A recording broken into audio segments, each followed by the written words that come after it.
to another Sunday and a brand new month. March is a signature month as far as my economy is concerned. I grew up in Indiana where basketball is not only king but also a religion, and so needless to say, this is a signature month.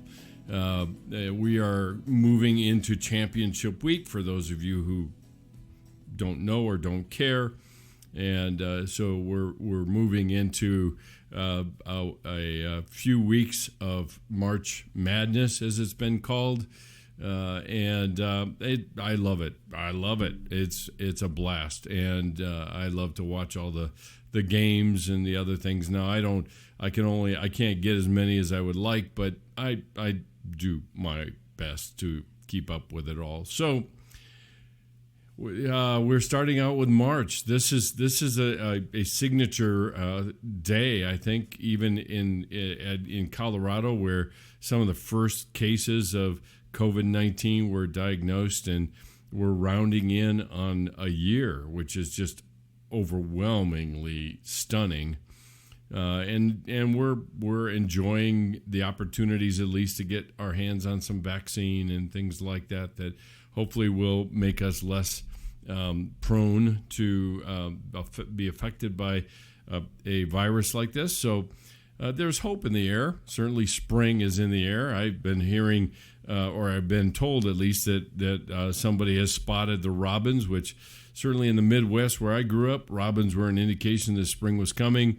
And it certainly, with the weather and stuff that's here in Colorado, certainly seems to be the case as well. So with a new month, we are starting a new series. And, I should back up here a little bit and introduce myself. I'm Dr. Ray Mitsch. You are listening to the Psych Monologues. And we talk about this podcast in terms of exploring the intersection of faith and psychology and transformed hearts. And we're starting a new series this month about race and racial reconciliation. And I've been contemplating talking about this, partly from having done the interview with a friend of mine. But the question would be, how does this fit in, if you will, this topic, into the nature of spiritual formation, which is really, I would hold, the intersection of faith and psychology. Now, most people would never connect psychology with spiritual formation, but ultimately when we start talking about psychology, we're talking about the human heart, not heart, the thing that beats in the middle of your chest, but heart as described and defined by Scripture, the seat of all of our hopes and dreams and thoughts and passions and desires and everything that is in us. So when Jesus talks about it's not what comes out of a man's mouth that is the issue. It's not what he puts into his body that's the issue. It's what comes out of his mouth, because it reflects what's in his heart. So at one point in time, at least, psychology was the study of the soul, and psyche is the Greek word for soul. So some people would hold at least the idea that modern psychology has lost its soul, because it's focused almost entirely on the material body and the brain and all the interactions and behavior and etc. And those end up only being really, in a lot of ways, indications of things that are going on within the heart. So when we talk about transformed hearts, when we talk about psychology has everything to do with the heart, and that's something that I pound the table on all the time, at least at CCU. So the question comes up is, what does race have to do with all this thing? What does a conversation about race have to do with it? And I would suggest to you that when we talk about race and racial relationships and diversity and racial reconciliation, we are talking about the heart, because ultimately how I see others and how I relate to others flows from whatever is going on within my heart itself, how I see other people, whether I see them by the color of their skin, or whether I see them as a group, or whether I see them as an individual that is made in the image of God and inherently has that value and worth because of that alone, and that's it. So we live in a world where, in a culture even, that is tearing apart at the seams around a lot of this same thing. And then it brings to the forefront that the nature of my spiritual formation and what I do to cultivate an interior that reflects the interior of Jesus himself, then certainly that would show itself in how I relate to other people that are different than me, see the world differently than I do, have had different experiences than I have. And that's really what brings us into this conversation about race. And so March is going to be that month that we are going to focus on that. And I am launching out with a fair amount of excitement, actually, with a conversation that I had with a good friend of mine by the name of Mr. Michael Spottsville. He is the lead pastor at Meadowwood Church in Aurora, Colorado. And we've had this conversation actually many times before, and I refer to it even as we started our conversation, because I was recruited to come and participate in the division, if you will, or department within Promise Keepers, a men's movement that started in the early mid-'90s and crescendoed even into a march in Washington, D.C. that was talking about standing in the gap for the church and within our culture. And then it went even farther into a number of other conferences, which I was a part of at the time. And I was part of a team that was made up of friends of mine that we have become friends. And at the time, I walked in and I knew that I was the lone white guy, for a lack of a better way to put it. And so I walked into that ultimately realizing I had a lot to learn. I mean, I grew up in northwestern Indiana. It was a highly segregated place. And I didn't even know the biases that I really had. And so I joined a team at the prompting of another good friend. He was a pastor in the inner city of Chicago by the name of Dr. Raleigh Washington.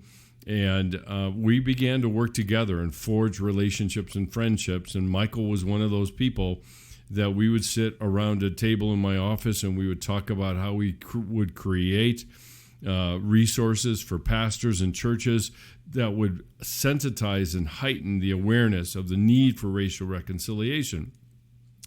So that's who I have as part of this conversation is Michael Spottsville. He's, like I said, he is a very dear friend. We've had these conversations before, and it's been growing on my heart, the need to sit down and talk to him further after the developments that have occurred in our culture within the last year, 2 years, 3 years.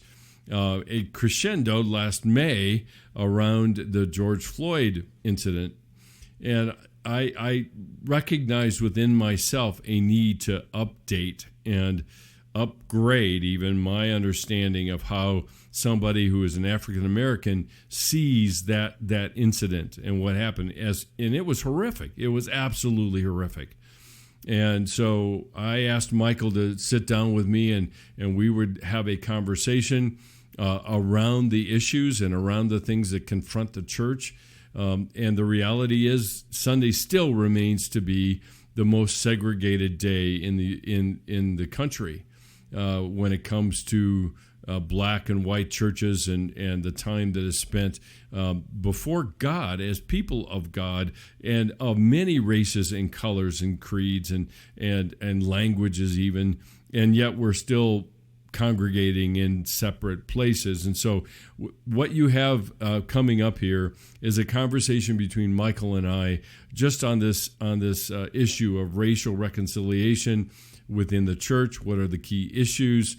And so we're going to spend the next 2 podcast episodes on this conversation that allow you to just listen in to a couple of friends, one white guy, one African American, that are trying to grapple with the key issues that are confronting the church and Christianity today when we're talking about racial reconciliation. So please, I hope you enjoy it. I will rejoin it at the end of the segment. to do my usual end of program reminders, but I pray that it will be enlightening, encouraging, and maybe even inspiring to move people toward a different understanding toward what racial reconciliation actually looks like. So enjoy. Well, it's good to have you, Michael. It really is. It's been way too long. I think the last time we sat was on the porch of Starbucks down at Denver. Yeah, REI, wasn't it? Yeah, it was. Yeah. When we could actually do that in the old days. Yep. But I thought about in terms of doing this conversation is I'm thinking, well, this is kind of a recreation of some of the conversations we had at Promise Keepers. Right. And you and Ed and I sitting in the office and dreaming and thinking about all the things that resources, PK could come up with and all that.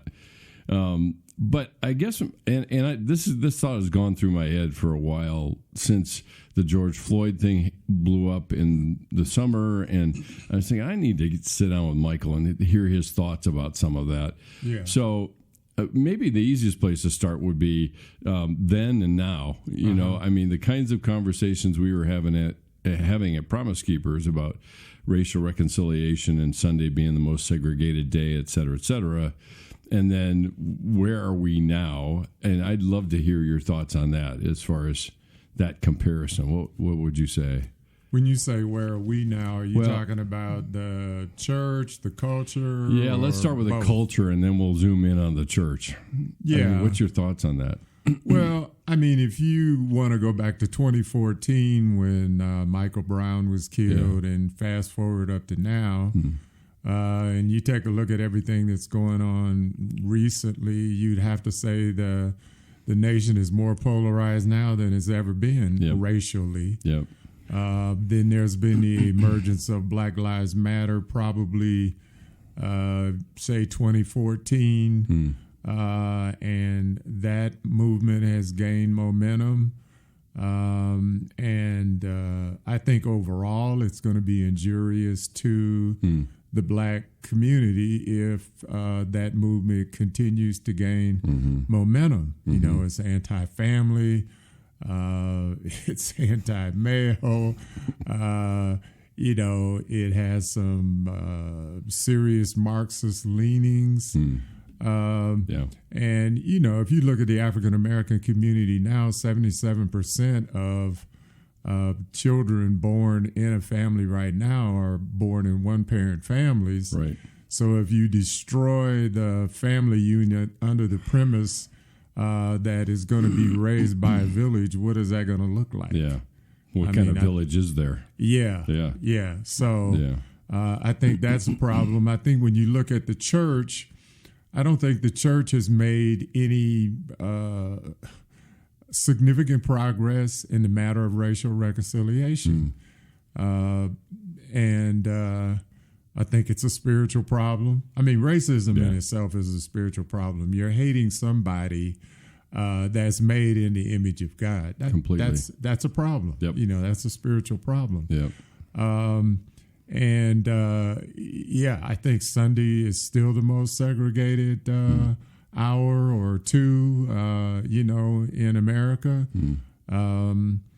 And it's a real joy to be in a multiracial, congregation. I'm a pastor of a multiracial congregation. Yeah. When you look at it from a white to other split, it's probably 70-30. But we've been able to work through our issues over time, not without some challenges at times, But I think if you're going to have true reconciliation, you're going to have challenges. It's messy. You got issues that you got to work through, and there has to be some give and take in order for it to be successful. And people have to spend more time understanding the other person than they're trying to hold ground on the things that they think are most important. Because what's important to you might not be important to the other person. And somewhere in the whole reconciliative process, you got to come around some principles that represent common ground so that you can go forward. So you've been at Meadowwood for how long? Almost 12 years now. So, and the one I did pulpit fill for wasn't Meadowwood, was it? I think you might have been at Light and Life, which is now River Church, which is right down the street from here. Oh, right. Oh no, it was Aurora, wasn't it? You were in Aurora? Yeah. Okay. Is that still it? Meadowwood? Yeah. Yeah. That's what I thought. Okay. That must have been before I got there then. You might have been. In our interactions, you've filled in for people down close here to Watts and Alameda. You filled in there, right? And I remember talking there, and then I think it was at Meadowwood that you invited me to come and talk, and that's how I made the connection with Joseph. That's right. I'm sorry. No, that's true. That's been a few years ago. Yeah, just a few. Yeah, just a few. Right.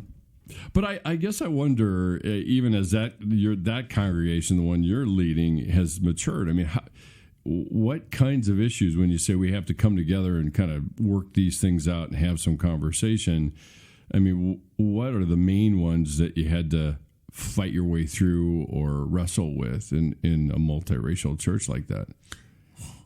Well, I'll put it this way. I think one of the first things that we had to establish was that we were just going to preach the word of God consistently, and we were going to do the best we could to live by the word and to take care of each other in the process. Yeah. So it's kind of like you're looking beyond, white and black. You're kind of nestled into Galatians 3:28, and then you just you move on from there. Right. I think when I first got there, I'm sure there were a few people who were like, okay, well, there goes the neighborhood sort of thing. You know what I mean? And I had one guy, for instance, who came up to me like the second or third Sunday I was there. And these two African-American guys, he was living in Montbello at the time. These two African-American guys got into a dispute with each other, and they were across the street. One guy was standing in front of his house, and the other guy was across the street. Wow. Okay. And the guy across the street from his house starts shooting at the other guy. And, bullet holes in the guy's house, and he wasn't there. He was working, and his wife was, laying somewhere on the floor trying to avoid the bullets. And he took pictures of it, and he had it on his laptop, and he brought it to me, before service. What do you think about this? He goes, I'm not sure. What do where are we going with this conversation, and fast forward 11 or 12 years later, he and I call each other every Wednesday. We've been working through the scriptures, I would say for the last 7-8 years. So we've come a long way from, that conversation. Yeah. Now, there have been other people who I've had sidebar conversations about various and sundry things who didn't quite see things the way that I did, but over time we've been able to prayerfully work through those issues. Yeah. We've never had to have a quote unquote reconciliation meeting or anything like that. I think one of the reasons why we've been able to work through issues is because the leadership team at the church has been very supportive of this whole matter of just sticking with the word. Yep. Trying to praying through stuff as we go along, and that's meant a lot. I mean, a pastor who is trying to drive a reconciliation process all by himself is going to get worn down. Yep. You got to have more than just the pastor. You got to have the leader, the leadership team supportive right. Of what's going on. And they have to understand what's going on so that they can be the people who are talking to the members, the rest of the members of the congregation, to help them understand what we're doing. Right. I think the other thing, transparency is really the key to this. If there's something going on in your heart or there's something going on in the body that needs to be dealt with, then let's get it out on the table. Yep. What's the problem? How can we how can we deal with this situation? Yeah, the reality is reconciliation happens with two. I mean, there's a lot of other, like you said, kind of internal work that individuals have to do, but that sets their hearts in place to come to the table and talk about us rather than me or you kind of thing. Right. Back in literally 20 years ago, I mean, it's been that long.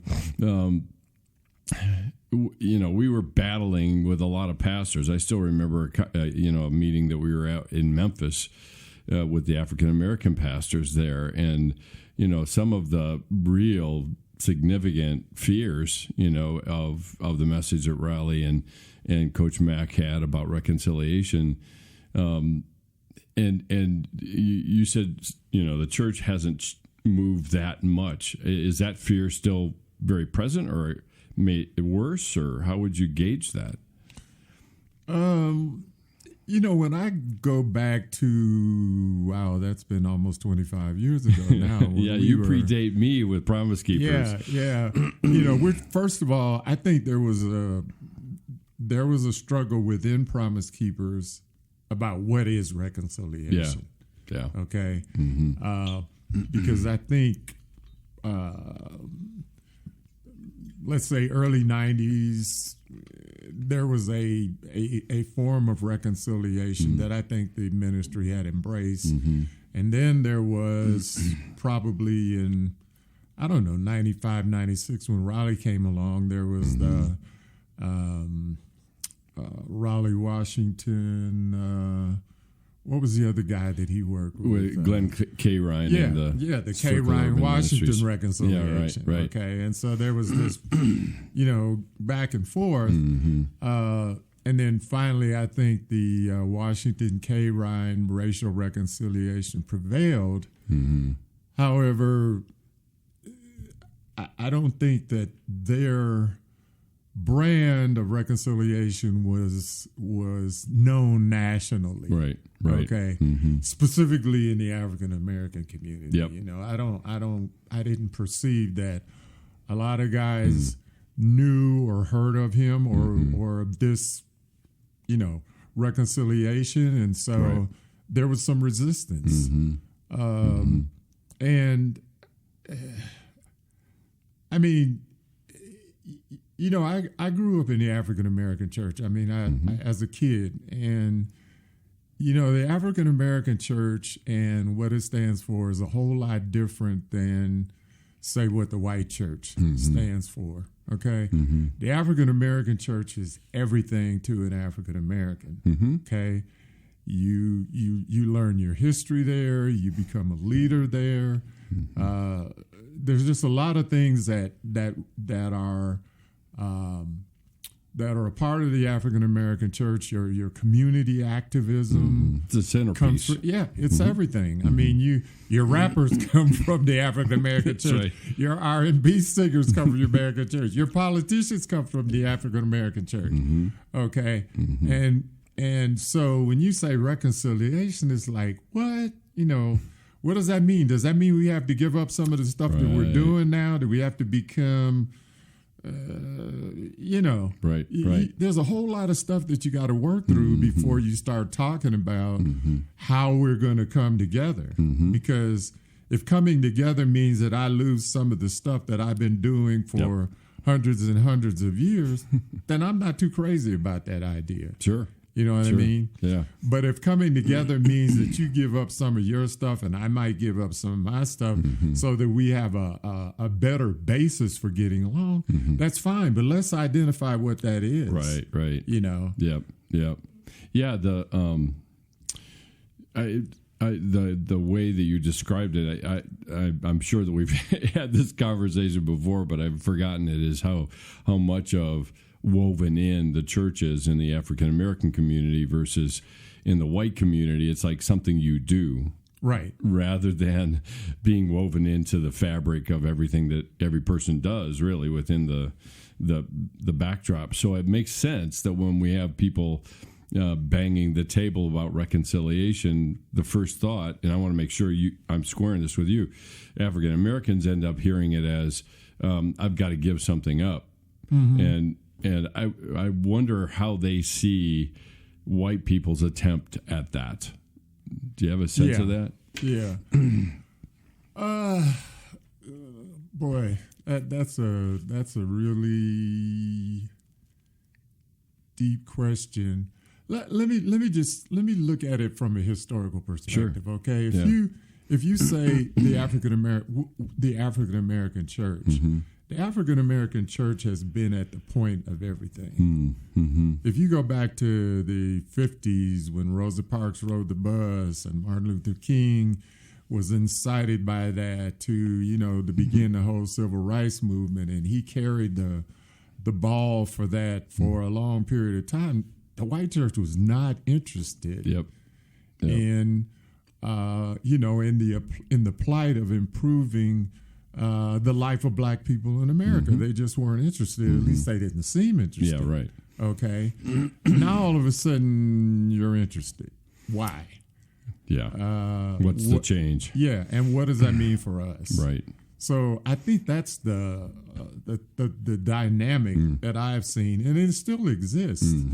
I think that the African American church may not be as prominent in the total life of the African American in America as it was before, but it's still a major force. Yeah, right. Yeah. So from a historical point of view, then, I mean, the misunderstanding, if you will, or even the suspiciousness is seeing whites all of a sudden kind of come to Jesus about this reconciliation thing, and what are they looking for rather than what are they attempting to do? Well, whites always want to come. They always want to do it on their terms. At least this is the perspective of a 70-year-old African American. Okay, right. So, I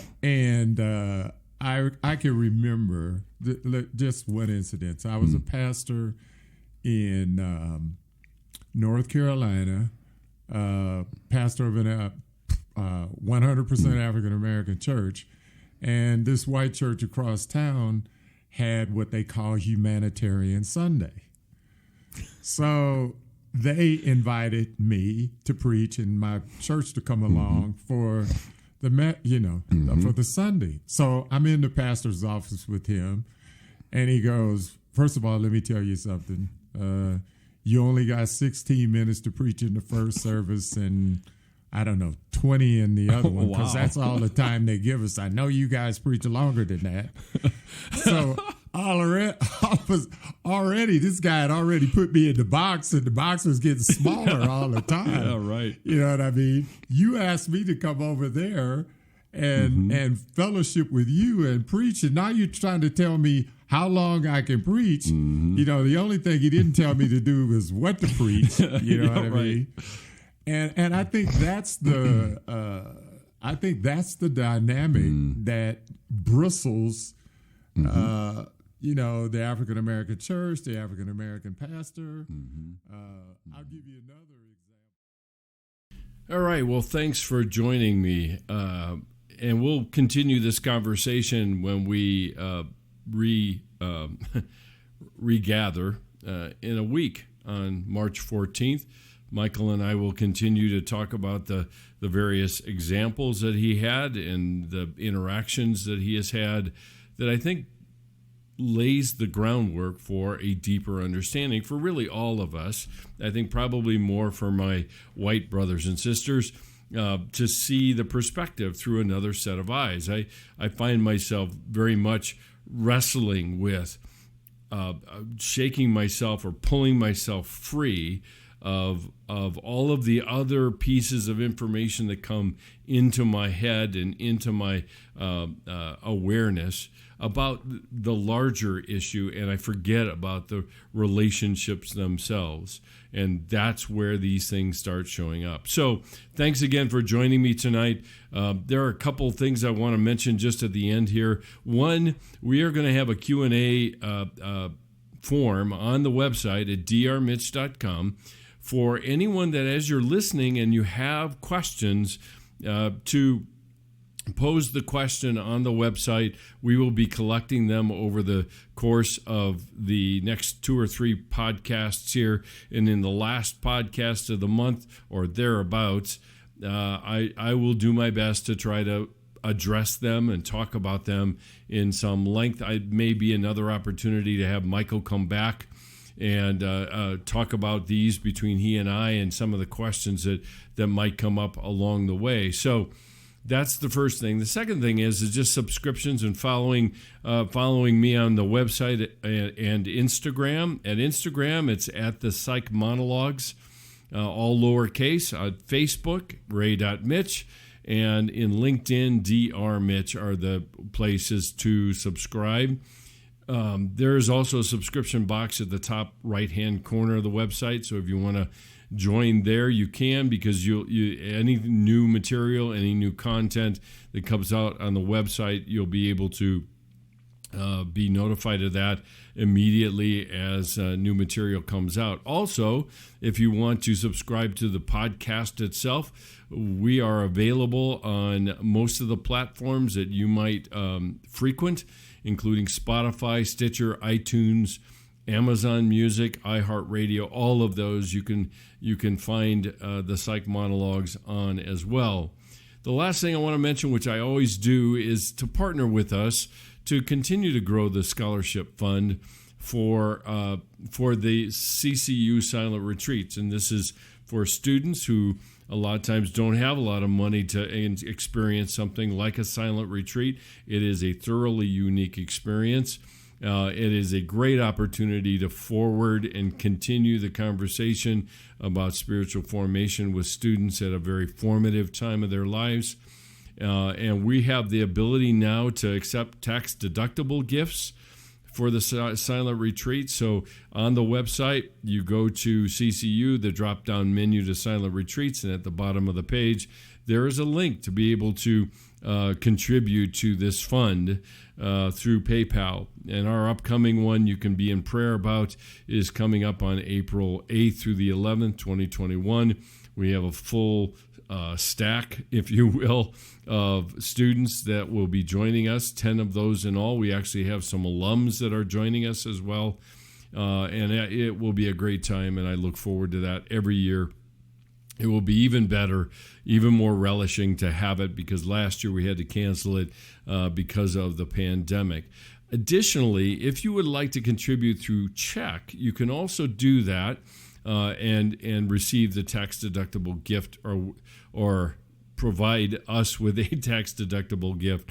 But you'd have to make your checks out to 1615.tv, 1615.tv, and that's P.O. Box 1777, Castle Rock, Colorado 80104. Now, let me explain for a second why that and why not the Psych Monologues. Well, we have a fiscal sponsor in 1615 TV, and it's a good friend. Jess Stainbrook is the guy that runs that ministry, and they were generous enough to offer us a sponsorship to make it possible for people to receive the tax deductibility out of their gifts to provide for the scholarship fund and for students to participate in the silent retreats. The motivation there really is that the more we can build that up, the more students we can take, and maybe make it possible or more accessible to more and more students, whether that's in CCU or whether that's even across the country. I'm not putting limits on any of that. I would love to make that opportunity open to students that aren't going to CCU. But at this point in time, this is our sole focus. And if God opens those doors, then we certainly would be open to prayerfully consider those things. So I think that's it for tonight. Thanks so much for joining me. I'm Dr. Ray Mitsch, the host of the Psych Monologues. And I pray that you have a great week ahead. Love ya. Later. Bye.